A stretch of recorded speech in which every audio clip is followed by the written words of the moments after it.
Hello everyone and welcome back to Yajata Night Vlog. याच्यात brush करून दाखव आईला. हो असं करतात.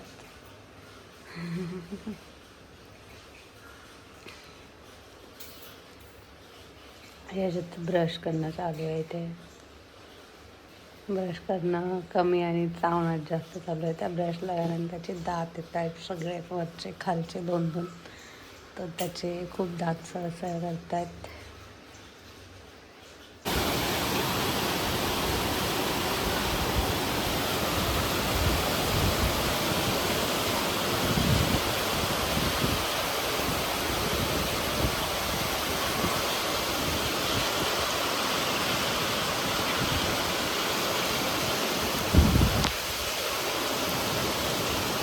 पुण्यात सध्या जोरदार पाऊस चालू आहे आणि रोज सकाळी उठल्यानंतर हाच व्ह्यू पाहायला भेटतो की पाऊस चालू आहे. जशी खिडकी उघडते तसे पावसाचा आवाज ऐकायला येतो आणि असं वाटतं कधी कधी की कधी थांबेल हा पाऊस, कारण मला ऑफिसला जायला खूप प्रॉब्लेम होतो पाऊस चालू असल्यानंतर ना.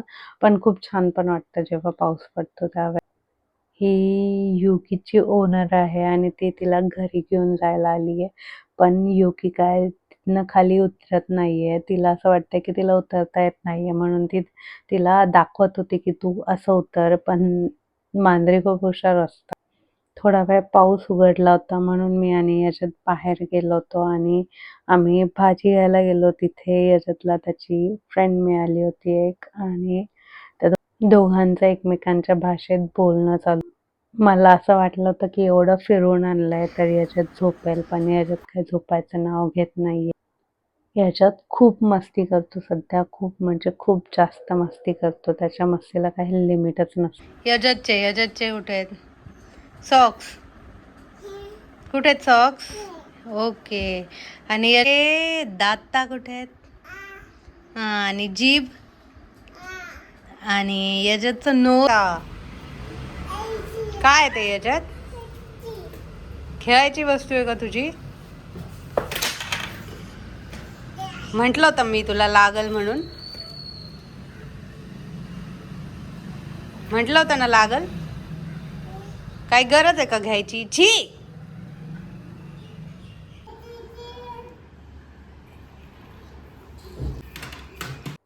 आज आषाढी एकादशी होती, तर आषाढी एकादशीमुळे आम्ही जे आमच्या घराजवळ सोमेश्वर वाडीचं सोमेश्वर महादेवाचं मंदिर आहे तिथे गेलो होतो. तर तिथे मंदिराच्या बॅक साईडला त्यांनी प्रत्येक जे आपले 12 ज्योतिर्लिंग आहेत त्या 12 ज्योतिर्लिंगाच्या मंदिरांची प्रतिकृती बनवलेली आहे आणि ते खरंच खूप छान दिसतात. त्यांचे जे मिनिएचर्स आहेत ते मस्त आहेत एकदम. छान वाटतं इथे आल्यानंतर ना. आणि मंदिर खूप मोठं आहे, बसायला पण भरपूर जागा आहे आणि आल्यानंतर ना असं पीसफुल वाटतं. तर समोर जे दिसतंय आपल्याला ते ओंकारेश्वरचं मंदिर आहे आणि त्याच्या शेजारी जे आहे ते महाकालेश्वर मंदिर आहे.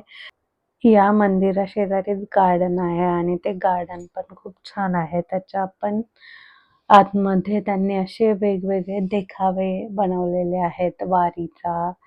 त्या गार्डनचा व्लॉग सागरने बनवलेला आहे, तर तो सागरच्या चॅनलवर तुम्हाला पाहायला मिळू शकतो. आम्ही इथे थोडाच वेळ होतो आणि हे असं वातावरण होतं आणि पुढच्या 5 मिनिटांमध्येच पाऊस आलाय. तर सध्या तरी आमच्या इकडे हेच चालू आहे की थोडं ऊन पडतं, कधी कधी उन्हामध्ये पण खूप जोरात पाऊस पडतो. अशाच प्रकारचं वातावरण चालू आहे सध्या. आणि एकदा पाऊस आला की तो खूप जोरात येतो, चांगला अर्धा तास तरी खूप जोरात पडून जातो आणि त्याच्यामुळे सगळ्या नद्या अशा भरून वाहत आहेत. मी जेव्हा ऑफिसला जाते तेव्हा जाताना मला एक नदी लागते. ती नदी ऑलमोस्ट भरली आहे, म्हणजे तिच्या पुलाला पाणी लागायला एकदम 3-4 फूटच बाकी आहे. तर मला भीती वाटते जेव्हा मी त्या ब्रिजवरनं जाते त्यावेळेस, कारण की खूप पाणी आलेलं आहे त्या नदीला. यशचं इथे खेळणं चालू होतं मस्त. तो आता सध्या कुठे पण गेला तर एकटा खेळत नाही, त्याला कोणी ना कोणी खेळायला पाहिजे असतं. तर इथे मुलं होती तर त्याला असं वाटत होतं की ते त्याच्यासोबतच खेळतायत म्हणून आणि त्याची फुल मस्ती चालू होती. त्याच्यामुळे. आणि त्याला घरातनं बाहेर गेल्यानंतर ना आनंदच होतो. त्याला फ्लॅटमध्ये असं पिंजऱ्यात कोंडून ठेवलंय असं वाटतं. खाली गेल्यानंतर ना पण तो खूप खुश असतो, मस्त खेळतो. तर त्याला बाहेर गेलं म्हणजे त्याच्यासाठी पर्वणीच असते. त्याला मस्त मजा येते बाहेर गेल्यानंतर ना, तो फुल एन्जॉय करतो. आज रविवार होता तर आम्हाला कुठेतरी बाहेर दुपारी लंच करायला जायचं होतं. पण आमचा काही प्लॅन फिक्स नव्हता म्हणून आम्ही असंच फिरायला निघालो, की कुठेतरी जाऊ म्हणून. आणि रस्त्यात कुठे पण छान हॉटेल लागेल, जे पण असा ॲम्बियन्स मस्त असेल तिथे थांबून घेऊ असा आमचा प्लॅन होता. आणि पहा ही नदी किती फुल भरून वाहतीये. तर सध्या सगळ्या नद्यांची हीच परिस्थिती आहे. आणि भात लावणी चालू आहे इथे. तर या बाया आहेत ज्या भात लावणी करतायत, त्यांनी मला पण आवाज दिला होता भात लावण्यासाठी, जेव्हा मी रेकॉर्ड करत होते त्यावेळेस. आणि आम्ही ज्या रेस्टॉरंटमध्ये जेवायला थांबलो होतो तर तिथे अशी नर्सरी पण होती.